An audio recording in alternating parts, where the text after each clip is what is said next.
1048 female voters हैं और इलेक्टर population ratio हमारा 63.84। तो बूथ की जहाँ तक बात करें और क्षेत्र में चूँकि नक्सल जो 300 पोलिंग स्टेशंस हमारे घाटशिला असेंबली में हैं, उन सभी पोलिंग स्टेशंस की, प्रत्येक पोलिंग स्टेशन की वल्नरेबिलिटी मैपिंग की एक्सरसाइज की जा रही है सेक्टर मजिस्ट्रेट और सेक्टर पुलिस ऑफिसर्स के द्वारा।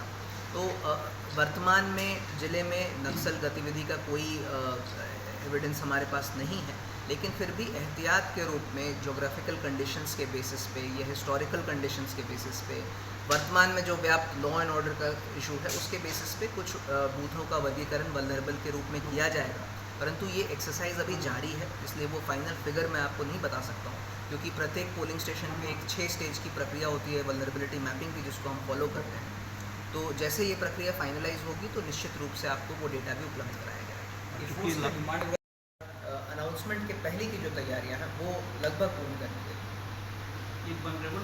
संवेदनशील जो शब्द है उसका प्रयोग अब नहीं किया जाता है। अब वल्नरेबल बेसिकली अब जो शब्द का यूज़ किया जाता है वो क्रिटिकलिटी होता है। तो चुनाव आयोग का जो डायरेक्शंस है उसके तहत बहुत सारे क्राइटेरिया होते हैं जिसके तहत क्रिटिकलिटी हम किसी पोलिंग स्टेशन का मेजर करते हैं, जिसमें लॉ एंड ऑर्डर की यदि कोई समस्या है, कोई नक्सल संबंधित समस्या है, कोई एबनॉर्मल वोटिंग की वहाँ पे पूर्व में कोई इतिहास रहा हो, तो इन सब चीज़ों का इन सब चीज़ों की मैपिंग की जाती है और उसके तहत अगर ASD वोटर्स की संख्या बहुत ज़्यादा है तो उसको भी क्रिटिकल में रखा जाता है। क्योंकि हिंदी अखबार है, रिक्वायर्ड है, कितनी स्टेट आर्म पुलिस की कंपनी रिक्वायर्ड है, कितनी DAP की कंपनीज रिक्वायर्ड है, वो स्टेट को कन्वे किया गया। मोटा-मोटी अगर कोई फिगर बता पाएंगे?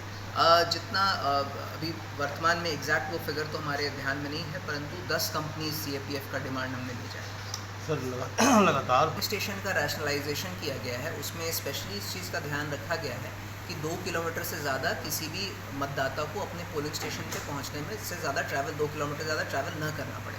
पोलिंग स्टेशन पे जो AMF की सुविधा है उसके प्रत्येक पोलिंग स्टेशन का ऑडिट कराया जा रहा है।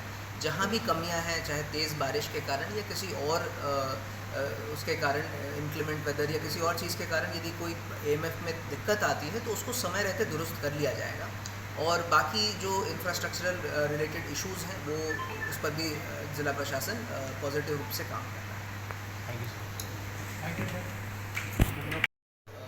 दूर किया जा रहा है, साथ ही साथ वल्नरेबिलिटी मैपिंग की जो एक्सरसाइज है वो प्रारंभ कर दी गई है। तो अगर ऐसे कोई पोलिंग स्टेशन हमारे हैं जो वल्नरेबल की श्रेणी में आते हैं तो वहाँ विशेष रूप से जो तैयारियाँ हैं वो सुनिश्चित की जाएंगी।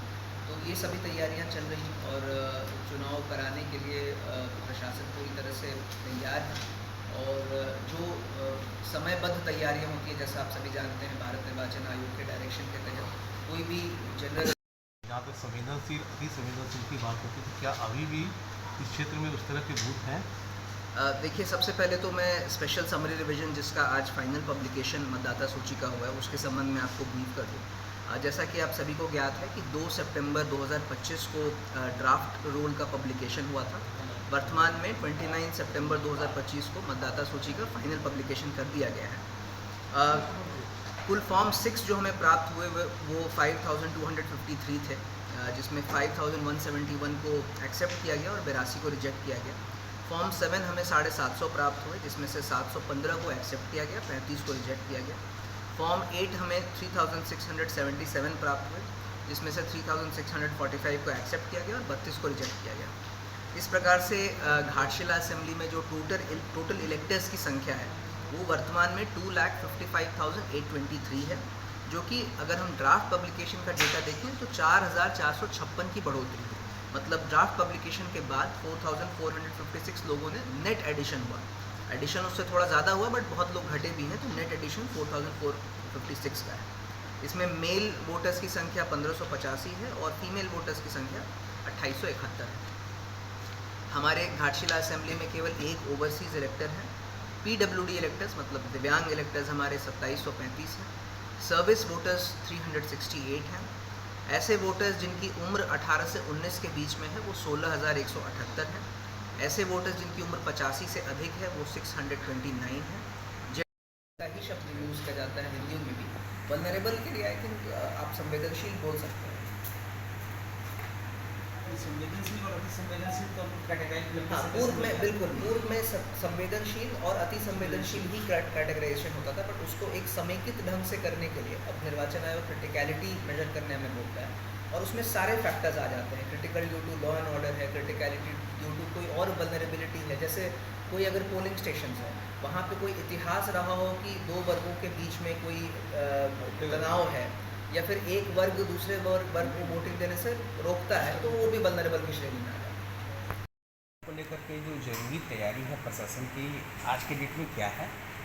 देखिए, उपचुनाव की तिथियों का अभी निर्धारण नहीं किया गया है भारत निर्वाचन आयोग के द्वारा, लेकिन जो प्रिपरेटरी एक्टिविटीज़ है, जैसे सेक्टर मजिस्ट्रेट्स और सेक्टर पुलिस ऑफिसर्स की जो प्रतिनियुक्ति है वो कर दी गई, उनकी ट्रेनिंग भी एक चरण का संपन्न करा लिया गया है। साथ ही साथ जैसा अभी मैंने बताया कि पोलिंग स्टेशंस की जो रैशनलाइजेशन की कार्रवाई है कि किसी पोलिंग स्टेशन पे 12